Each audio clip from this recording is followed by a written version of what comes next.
Okay, can everyone see the screen? Yes, sir. Yes, sir.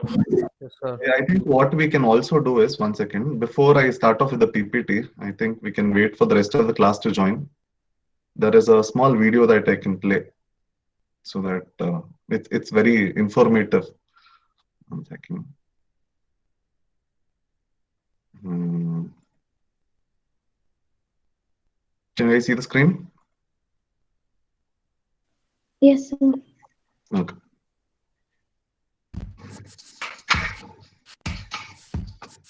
Before getting into details about cement chemistry, we first need to talk about cement. How is cement made? First, we need some raw materials, limestone and clays. At this stage, if you mix them with water, nothing happens. The materials don't react. What we need to get started is a little warm-up. Heat, some heat, a lot of heat. 1450 degrees Celsius to be exact. This causes the calcium from the limestone to combine with the silicon from the clays. This forms, mainly, calcium silicates. And releases a bit of CO2. Now that they are warmed up, if you mix them with water, they will react. Cement is a magical material. It is essentially the most practical way to make artificial rock of any shape, like homes, bridges, tunnels, and Christmas trees. It is also an excellent shield in times of war, to protect people from nuclear radiation, and against Mother Nature. It also helps us harvest energy. We've been talking about cement, but we really should have been talking about concrete, a perfect mix of aggregates, sand, and the glue, cement and water. You may ask, why do we use aggregates in concrete? Well, the main reason is economical. One bag of cement costs the same as 150 kilograms of aggregates. Now the question is, how does cement harden with water? Well, the cement grains dissolve and release the calcium and silicon ions into the surrounding water. These ions will form needles at the surface of the grains and platelet-shaped crystals. They begin to glue the components together and fill the space between the grains, using up the cement and water. The material is now solid. Strength develops quickly at first and slows down over time. This can be modeled using an exponential function. In fact, the formation of crystals and needles, unlike other materials, slows down very rapidly. This could correlate with the point in time where most surfaces are completely covered with needles. The exact atomic structure inside the needles is still the subject of debate between cement scientists. It does not show a well-defined crystal structure, but rather a nanocrystalline region where short-range order exists. The features are somehow similar to the 14 angstrom tubermorite mineral made of calcium oxide backbone layers, flanked by silicate tetrahedra on both sides, and containing significant amounts of water in the interlayer regions. However, in cements, more atoms join the party. The chemical composition of the needles is variable because the atomic structure may be full of defects. The calcium to silica ratio can in fact vary between 0.83 and 2. The water content ranges 1 to 6 molecules per silica. This might depend on temperature, the amount of water, the presence of others like supplementary cementitious materials. The reaction of cement is in fact a very complex physical-chemical process involving many different chemical species which combine together very fast. Different hydrates, heat release, volume changes, high pH, surface charge effects, structural water, different aluminosilicate chain lengths, different density, thermodynamic equilibrium. You can see what challenge it is to cement all this knowledge together into something concrete. This would be the topic for hundreds of other minute cement. And as always, Thanks for watching.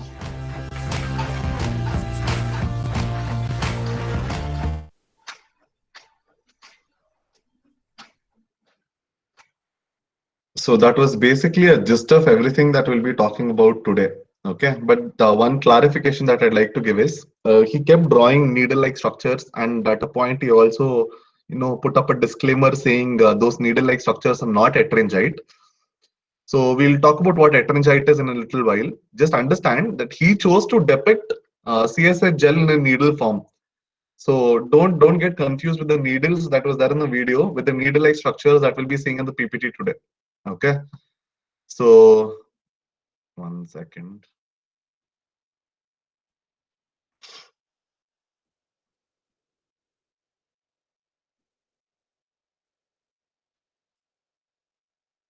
Okay, so today we'll be talking about microstructure of concrete. What happens once your hydration has happened? Okay, once your cement starts reacting with water, how does all the chemical products that is formed tend to behave? What are the particle sizes? What is the physical nature? Okay, and what component of it imparts strength and what does not? And what happens to the void space that is there that is there between all these different compounds? Okay, so to quickly start off with, what is a microstructure? So, and how is it different from a crystal structure? Whenever we talk about a crystal structure, we're dealing with things at an atomic level. Okay, we tend to explain how the lattices are arranged, how the atoms are oriented or placed with respect to each other. Okay, so this is at an atomic scale. We are not talking when we talk about microstructure. We are not dealing with we're not dealing with it at that detail level. Okay, so our scale of measurement is somewhere between a nanometer to a centimeter scale. And how we observe this microstructure of cement paste or concrete, you can do it through many methods. You have SEM, you have XRD. You guys should know what SEM is, correct? You must have studied about it. Scanning electron microscope, okay, and you have X-ray diffraction method. So all these, the scale is alterable, and you can observe what is happening at that scale. Okay, so I'll skip this again. So quickly to revise a few concepts that we already did yesterday. Cement is in powder form. You mix cement with water, you get cement paste. To cement paste, you add fine aggregate, you get mortar. To mortar, you add coarse aggregate, you get concrete. So concrete is essentially cement plus fine aggregate plus coarse aggregate plus water. Okay. And in its fresh state, concrete is plastic. It can deform into any shape. You can mold it into any shape. Once hydration occurs, it will stiffen, eventually it will harden, and it is capable of taking load. Next. Um, again, probably this one topic I forgot to mention yesterday when we were talking about types of cements. You can also yesterday we classified cements as Portland cement and other cement.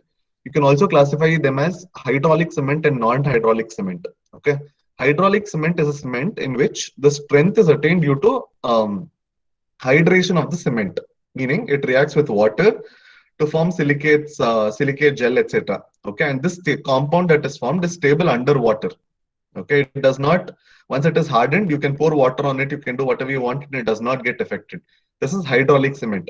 Whereas you also have something called as non-hydraulic cement, which is basically a derivative of lime-based products. Okay, here it might attain strength over a period of time, but it might be susceptible to water, after it, even after it is hardened. So hydraulic and non-hydraulic cement. So our ordinary Portland cement that we use is the type of hydraulic cement, because the strength that is gained is mainly due to the process of hydration only. Okay. So again, this is from yesterday. You have all the raw products, that is your calcareous and argillaceous rocks, into the kiln at a very high temperature of about 1500 degrees Celsius. The end product is cement that mainly contains your 4-box compounds. Okay, your C2S, C3S, C3A, and C4AF. Okay, you add 2 to 3% gypsum to it to delay the setting time, and that is your finished cement product. So again, it's the same thing. So this we already spoke about yesterday. When your calcium silicates react with water, they give you calcium silicate hydrate gels and calcium hydroxide. Similarly, you also have calcium sulfoaluminate hydrates as secondary byproducts. So if you look at this graph, your x-axis is time and your y-axis is your degree of hydration. Okay. Now look at your C3A and see, within 10 days, it is achieved about 90% hydration. Okay. Whereas if you look at C2S, even at 100 days, the amount of percentage of hydration that is reached is somewhere between 40 and 60. Okay. So if you need something that attains an early strength, you need to increase the percentage of your C3S and C3A. Okay, and reduce the percentage of your C2S. Whereas if late strength is something that you have in your mind, C2S is actually fine. So looking at all these graphs, you should be able to decide in what proportion you want each of your Box compounds to be present in concrete. So this is just one graph that shows the degree of hydration. Similarly, you have different graphs for heat of hydration, high early strength, etc. Compressive strength, etc. So you'll have to take into account all these various parameters and sort of do an optimization to arrive at these different branded type cements that we have these days. Okay. So to quickly summarize, what are the different properties that is affected by each of the Box compounds? This is a table. You can probably take a screenshot of this because it's not really there in any of the textbooks. This is sort of consolidated thing. So your tricalcium silicate hydrates rapidly, okay, hardens rapidly, and it is responsible for initial set and early strength. Okay, your dicalcium silicate, like I showed in the previous graph, which is a C2S, that is the lowermost line in the graph. Okay, hydrates and hardens slowly, and it contributes only to the later strength. Okay, it hydrates over a period of time. It does not hydrate during the initial few days. So a tricalcium silicate, it emits a huge amount of heat during the first few days when it hydrates, and its contribution to the strength development is particularly low. And cement with low percentages of this is more resistant to sulfate attacks. Okay, we'll deal with sulfate attacks when we talk about structures that are there in coastal areas and concrete that is used in things like septic tanks and sewage treatment plants. Okay, the last one is your tetracalcium aluminoferrate. It reduces the temperature that is required for clinkering during the process of manufacture of cement. It hydrates rapidly, but the strength that is imparted to your end concrete is not much. Okay, and your color of your final cement product, that is your cement gray color, is due to the presence of this iron oxide that is there in this.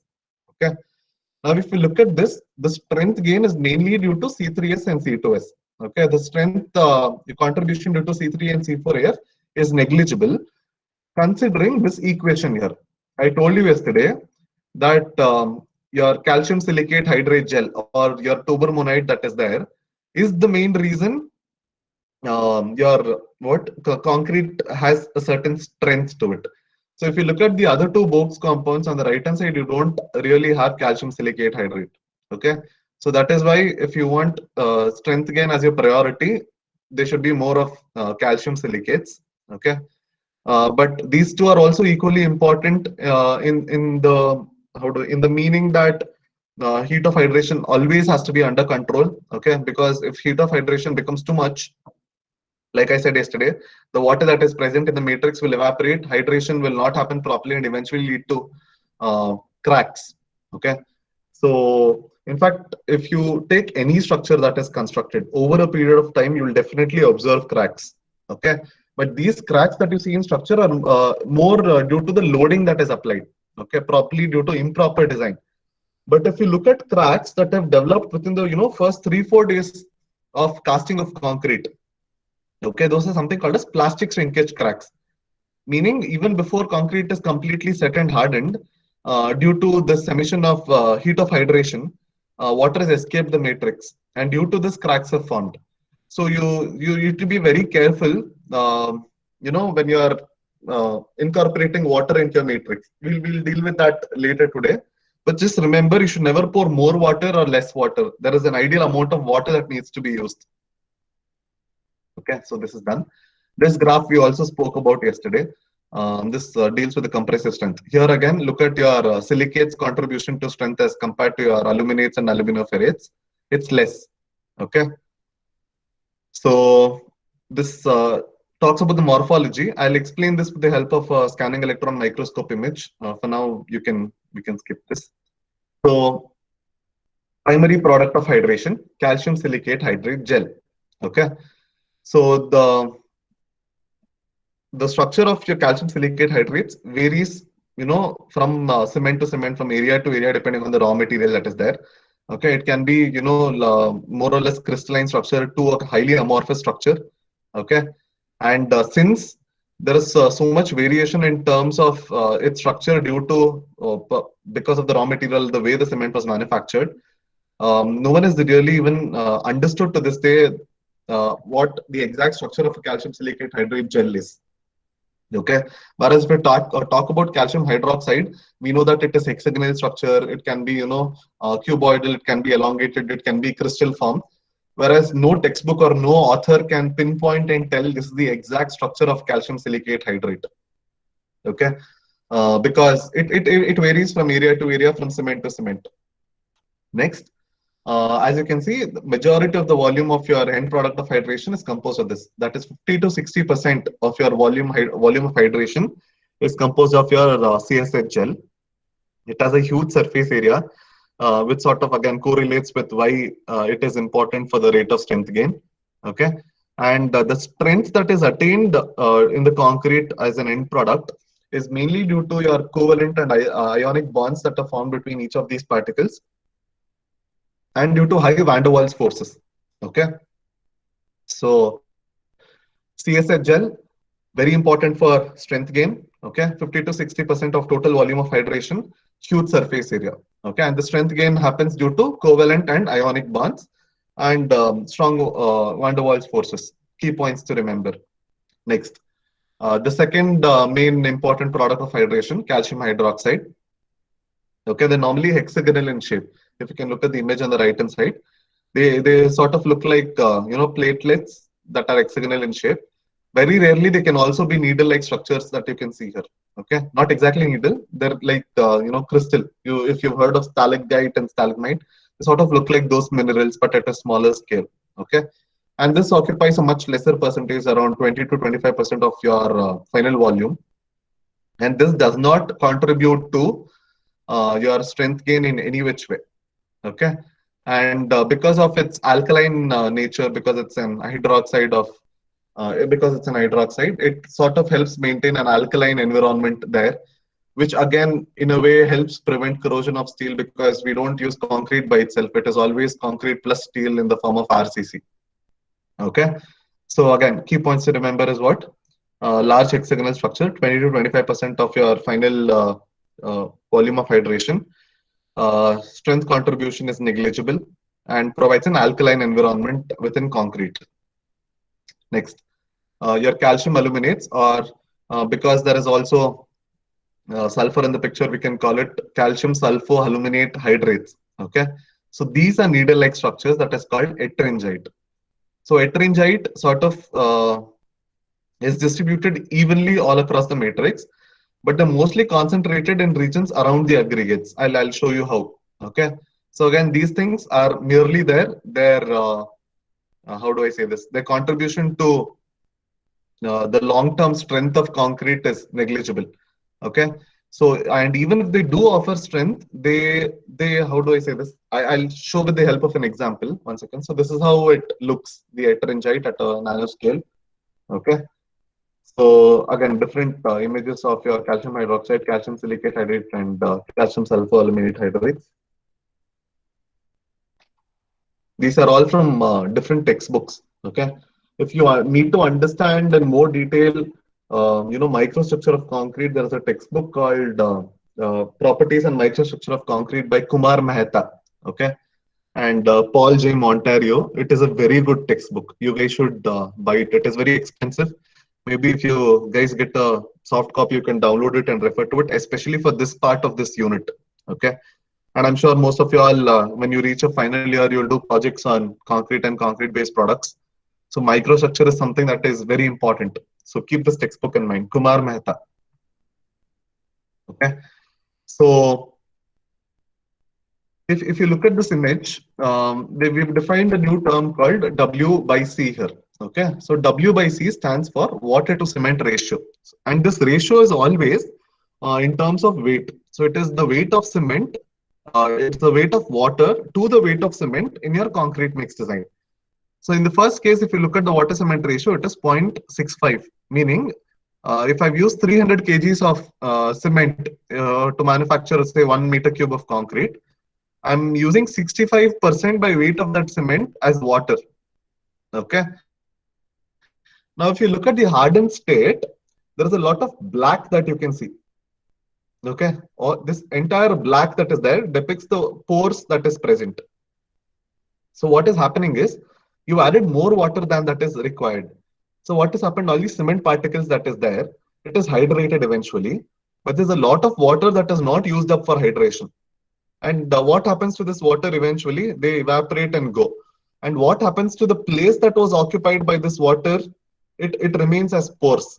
Okay, and like if a structure is porous, obviously the strength gets affected.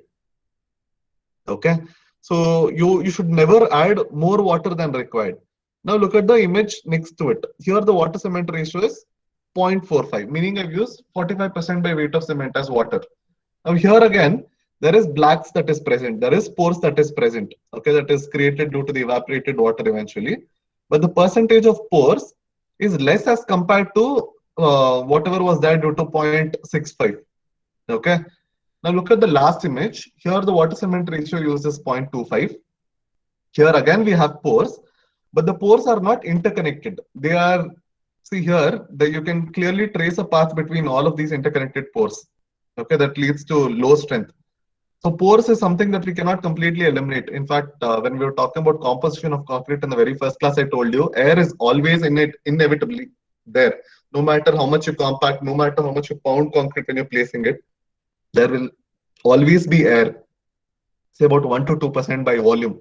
Okay. But if you reduce the water cement ratio, at least the gaps that would get filled by unused water that will eventually turn into pores is eliminated. Okay.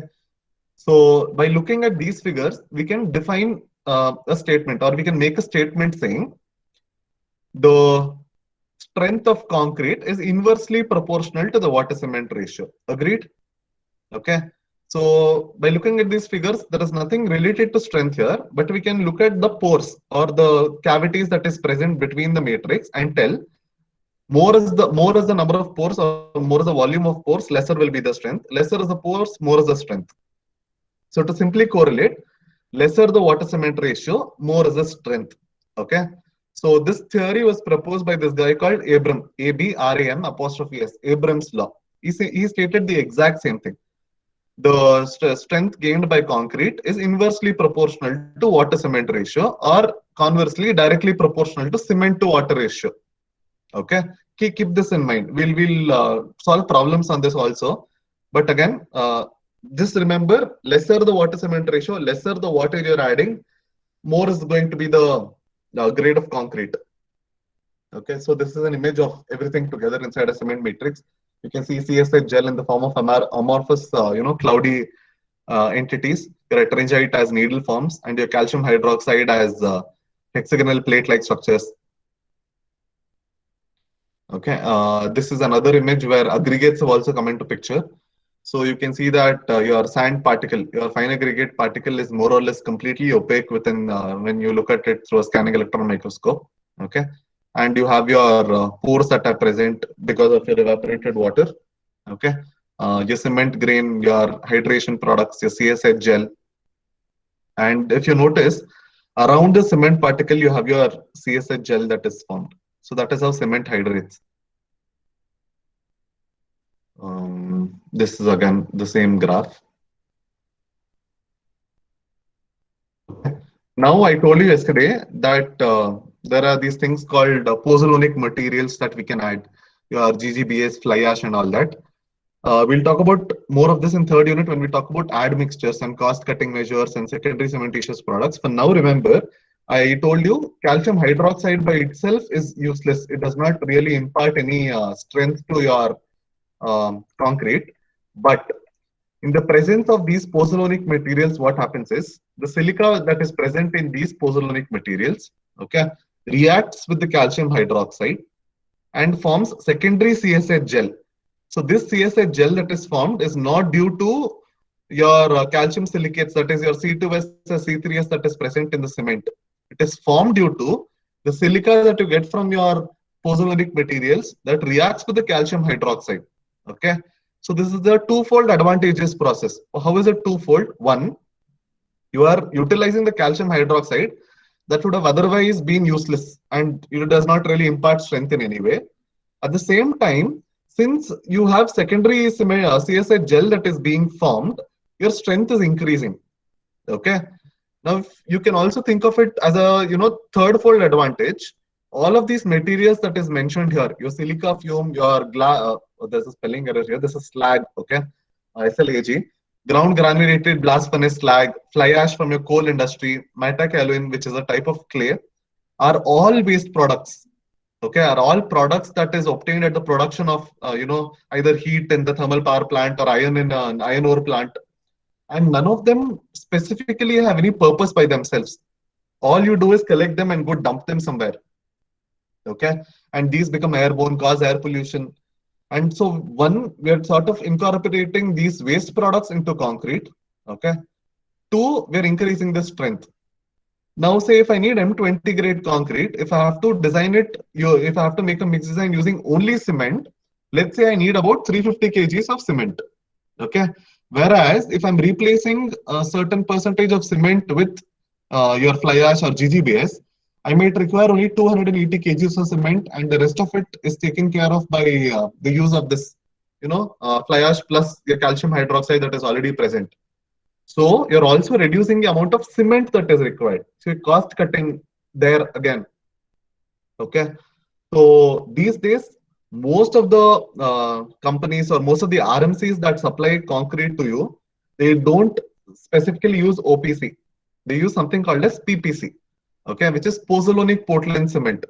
So what these cement manufacturing companies have done is that instead of trying to mix fly ash with calcium hydroxide at your level, at your site level, at an engineer level, they manufacture cement with percentages of either fly ash or GGBS incorporated in them directly. Okay, designed such that when you do the mix design properly, this reaction that you can see on the board on the screen, your silica plus calcium hydroxide is automatically taken care of. You don't have to sit and work it out again separately. Okay, just keep this in mind. This particular slide will become an entire unit in itself a little while later. Okay, it is of a huge importance. Okay, so this image is again a variation of the same image that I showed earlier. So like you can see, the first image is as soon as the water is mixed with cement, and how over a period of time around the cement particle your CSH gel is formed, and the water is utilized and the pores is reduced. Okay, so talking about microstructure again, you have your cement paste that is composed of all the things that we just spoke about. What are the things that we spoke about? Your CSH gel, calcium hydroxide, calcium sulfoaluminate hydrate, also called as hydrangite. In addition to this, there is something called as transition zone. Okay, so transition zone is the reason why concrete is weak in tension. So if someone asks you why is concrete weak in tension, your one word or your two word answer should be transition zone. So what is a transition zone? Okay, look at this image. Okay, so on the left hand side you have your solid aggregate. Think of this either your fine aggregate or your coarse aggregate or whatever. Okay, and between your aggregate and your bulk cement paste that is composed of your CSH and whatever, there is a region. There is a small region that is a 30 to 50 microns thick. Okay, and this is a weak zone. This is called a transition zone. So whenever you apply load on concrete, what happens is, since there is ineffective bonding between the aggregate and the rest of the cement bulk paste, the cracks propagate through them, in between them. Okay, so here in between this. So you can also notice this once come back to college when we test the cubes and cylinders of concrete. After the specimen is failed, if you look at the crack pattern or the mode of failure of the specimen, you can notice that the crack that is developed in your cube or cylinder never passes through the aggregate. Okay, it will never pass through the aggregate because the aggregate strength by itself is very, very large as compared to your strength of concrete. Okay, and it will never pass through the paste because the strength of the paste is also comparably high. So all the cracks that propagate, every way the specimen will fail will always be around the aggregate, okay, in the region between the aggregate and the rest of the cement paste. So this region where the crack develops and specimens fail is called as transition zone. And this cannot be completely eliminated. However, by incorporating those, pozzolanic materials that I was talking about previously, you can sort of fill some of the voids here. Okay. So how do you do that? Is the particle size of pozzolanic materials that you use is a size between your cement paste and your aggregate. So they sort of help in gradation. They sort of fill the voids that is there between these two. Okay. So transition zone will still exist, but they're not completely eliminated. Okay. If someone asks you what is the chemical composition of transition zone, it's composed mostly of non-structural products of hydration. What are the non-structural products of hydration? Your CaOH, your calcium hydroxide, and your ettringite, calcium sulfoaluminate hydrates. It does not have any CSH gel in it. It only has the non-structural products of hydration. Okay, just remember this. Transition zone causes concrete to be low in tension. All the cracks that propagate in a concrete specimen is through the transition zone. It is composed mainly of CaOH and your calcium sulfoaluminate hydrates only. Absolutely no CSH in it. Okay. So again, these are the representation of transition zones in various textbooks. This is actually from Kumar Mehta. Okay. Yeah, this is important. One second. Where is that paper? Yeah, this. So this is purely for representation sake. This might not be the case in every case of hydration. So look at what has happened here. Initially, I have taken 100 centimeter cube of cement, okay, and 200 centimeter cube of water, and I mix them together. At 50% hydration, what has happened? Look at the volume of cement that was there. What was 100 has now become 50, okay, and what was water, what was 200 has now become 150. And the rest of the matrix is occupied by a volume of cement paste, that is hydrated paste, that is formed. Okay. Few more days have passed. 75% hydration has occurred. What has happened further? This 100 centimeter cube of cement that was there is now reduced to 25 centimeter cube of cement. Water, which was 200, is now reduced to 125. And your paste that was 100 centimeter cube at the end of 50% hydration has now increased to 150. Okay. Come to the last stage when you assume that there's 100% hydration. The volume of cement is completely eliminated. Okay, there is still 100 centimeter cube of water left, and the volume of paste that is formed is 200 centimeter cube. Now, ideally, if you've done the mix design properly and provided enough amount of water that was required for hydration, you should have added only 100 centimeter cube of water here. Okay, if you had added only 100 centimeter cube of water here, your end product would not have had a water component at all. It would have had only volume of paste, therefore ensuring more or less complete elimination of pores and voids and high strength. But it is not always possible to eliminate water entirely. Okay, because I told you concrete needs to be workable. Just because I tell you add less water, you get more strength, you can't add bare minimum water, because your concrete mix will become very harsh. If your concrete mix becomes very harsh, it becomes very hard to handle it, place it, compact it. Okay, so you sort of have to strike a balance between strength and workability. So that is a key aspect. Okay, so this is again purely representation sake. These numbers that are there might not really be realistic. Okay, one more figure of how it looks at the end of 1 minute, 1 day, and 28 day. At the end of 1 minute, your water and cement have just started reacting with each other. At the end of 1 day, hydration products have started forming. At the end of 28 day, hydration is more or less complete. Okay, and the water that, if you added correctly, is more or less eliminated. So this is again a representation. This is similar to the diagram that he showed in the video a little while ago. Okay, now talking about pores, you have two kinds of pores. A through pore or a capillary pore. This is basically a series of interconnected pores that exist within the concrete matrix.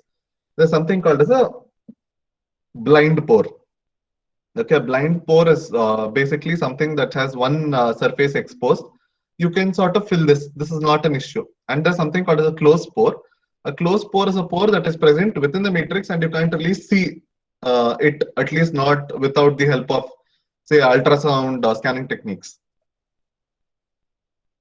Out of these, which type of pore do you think is I don't know, contributing to permeability or percolation that happens in concrete? Anyone? Throw port.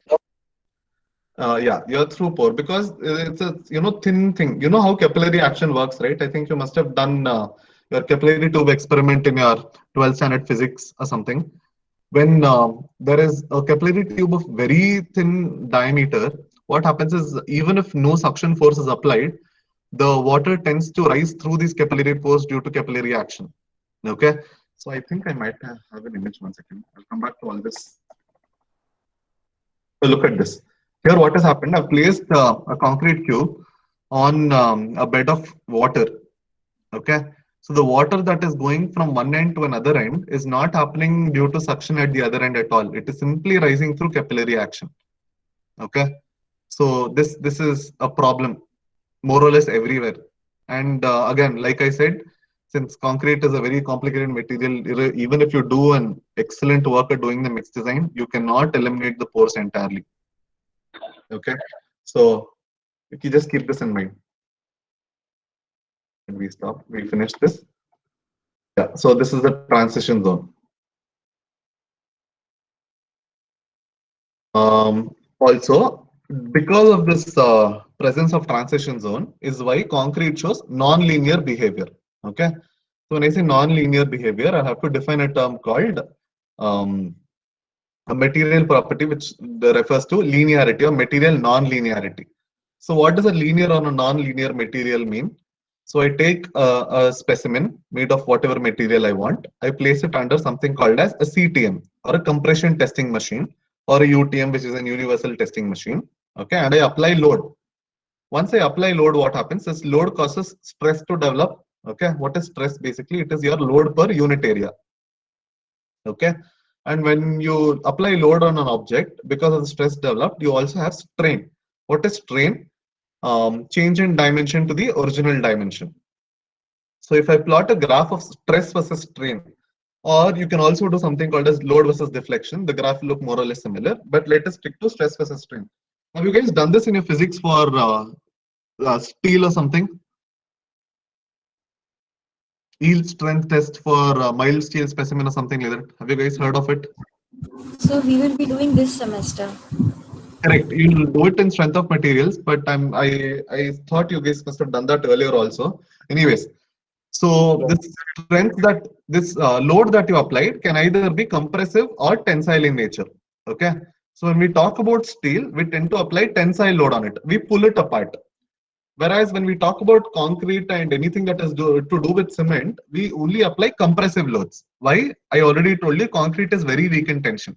So there's no point of testing for the tensile strength of concrete, at least using direct means. So if I did a stress versus strain test on only aggregates, okay, you can see that the behavior is more or less linear. It is a straight line. Okay. And if I took only cement paste, when I say only cement paste, it's just cement and water and nothing else. At least the peak load is reached, at least until the ultimate failure point is reached, the behavior is going to be more or less linear again. Okay. But as soon as I bring concrete into picture, which is effectively what? Your cement paste plus aggregates. Now, you need to understand, I have two materials that are showing linear behavior, but when I mix them together and make a specimen out of it and apply load on it, it shows me a non-linear behavior. Understanding the implications, I have two linear materials, bring them together, logic should stand and the end product should also be a linear material, but that is not the case. Your concrete is highly non-linear. Okay, so your stress versus strain is in the form of a curve. So for this, when we have to find out your Young's modulus, we use something called as a secant modulus or your tangent modulus method. You can't directly take the slope as ratio of y by x. Okay, you must have studied that in math. how to find out how to draw a tangent and find out area of slope of a tangent. Okay, we will deal with that in your strength of materials lab, which is another subject altogether. But for now, understand this nonlinear behavior that you see, okay, is due to the presence of interfacial transition zone, so simply referred to as ITZ. Okay, so what happens is when you apply a little load, okay, some of the transition zones give away, but there are other transition zones that are still carrying load. So effectively, your strength carrying capacity is decreased only by a little. Because of that, the stiffness of the material changes. So there's a slight deviation. Okay, initially if it is going like this, then suddenly it becomes like this. Suddenly becomes like this. So this curve that you can see, think of it that it is made up of an infinite number of tiny, smaller straight lines inclined with respect to each other. And at the end of each stage, a tiny portion of your concrete specimens, ITZ, is failing. Okay. So unlike your linear materials, where the failure happens suddenly, whereas suddenly in the sense your point of failure or point of break, say for cement, paste or steel, is going to be at a point, at a particular point. Whereas for concrete, that might not be the case. The failure is a gradual process. It is happening at tiny increments at the end of every step. Okay. Eventually here again, there will be a sudden dip. But that sudden dip is not a sudden failure like in your other specimens. It is, how do I say, it is a cumulative effect of all these tiny failures that has happened over a period of time. Okay. So if someone asks you why is concrete a non-linear material, the answer is your transition zone again. Why is concrete weak in tension? Answer is transition zone again. So the same thing with just explained with the help of a figure. Okay. So to summarize your microstructure property of concrete, it is very important that you understand this. No matter how much you study, there are certain things that are not, how do I say this, beyond our control. Okay. So you can only make a best guess or make a scientific guess and hope that things are all right. In spite of all this, there are too many factors that come into picture. That is when we're doing the concrete mix design, we use a very huge standard deviation value of about 3.5 to 5. Okay. Meaning, if I'm expecting my strength to be around 40 MPa, I increase my strength by a factor of 1.65 times 5. So it comes around somewhere around 48.65. So when I do a mixed design, I do a mixed design for 48.65 and assume that I'll get at least 40. So you tend to underestimate the material that you're doing the mixed design for. So just keep that in mind, because concrete is a very complicated material. Okay. So talking about water, how much time do we have? 1 second. Quickly, I'll finish off the importance of water part. Okay. So two things. Can I use any water I want? Can I use seawater to mix concrete? No, sir. Why? Why? What is the difference between your normal potable tap water and seawater in terms of chemical composition? Seawater has salt and other. Correct. Seawater will tend to have a lot of salts. Okay. And when we talk about salt, it is not only your sodium chloride that is there, but a lot of other phosphates and sulfates that are also present. Okay. This leads to something called as leaching that happens and in concrete. So if you've ever seen scaling or leaching on concrete, if you've seen white scales that is formed on concrete, after a construction has happened, it is mainly due to the quality of water that was used for mixing of concrete. Okay, just keep this in mind. So these are the permissible limits for the various different types of solids in the concrete that should be used for mixing. Organic matter should be less than 200 mg per liter. Inorganic solid should be 3000. Sulfates and chlorides 400 to 500. And then your suspended matter should be less than 200 mg per liter. So unfortunately, none of the sites actually do tests on water before mixing. They just bring a tap and pipe and just pour water and do mixing. But ideally, you should do this. Okay, at least most of the bigger projects where clients are reputed firms, they will definitely do this before you actually start doing a mixed design.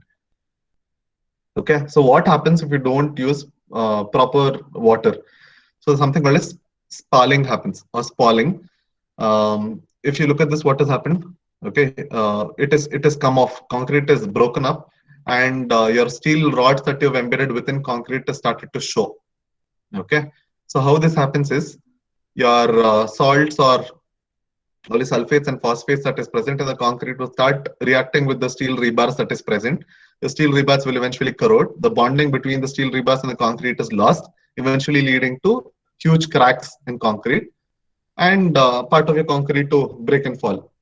Okay, so this is again dangerous. And like I said, this can be observed mostly in the regions where the climate is very humid or the presence of closer to seawater.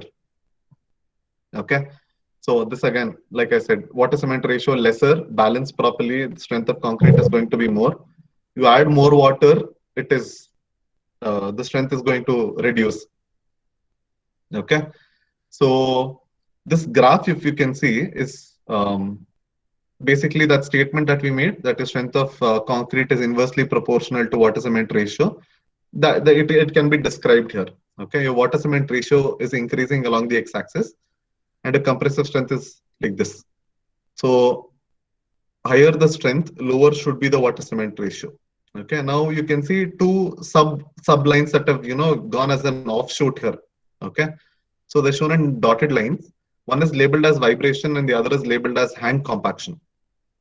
So here what these two talk about is the mode of placement of concrete. Okay, it's not enough if you mix cement with water and make a concrete mixture. When you go and place this in your mold or in your formwork, you need to compact it properly. Okay, and if you're a good contractor, you'll use things like needle vibrator, table vibrator, etc. to ensure that these voids that is present in concrete is completely eliminated to ensure maximum density. Whereas if you're doing it for a small project, you might just use a rod or something and insert it and just try to tamp it. So that is hand compaction. So depending on the mode of compaction, your strength might reduce again. So this solid line that you see that is going to the top is an ideal curve. Okay, no concrete will give you 100% theoretical strength that you've calculated on paper. It will always branch off into one of these offshoots because of the mode of placement. Okay, so Abrams' law, whatever I stated earlier, what was it? Your strength of concrete is directly inversely proportional to water cement ratio. He adds another point there. Okay, provided the mix is workable, meaning the mix should be workable and placed properly. Otherwise, my statement does not stand true. Okay, just keep this in mind.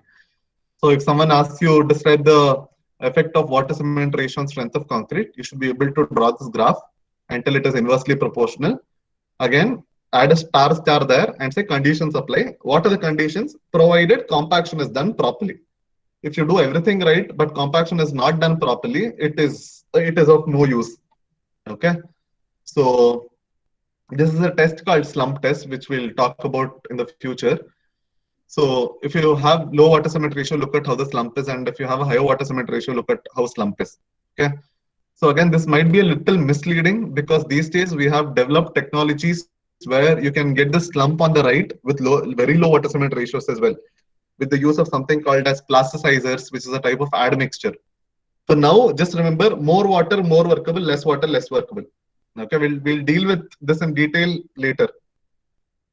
So I think we're running out of time. The rest of the points is basically a summary of whatever I've already told and why lower water cement ratio is better than higher water cement ratio. Okay, so I'll skip this. You can, when I share these slides, you can simply run through them. They're very easy to understand. Okay, so yeah, that is all. That is the end of today's class.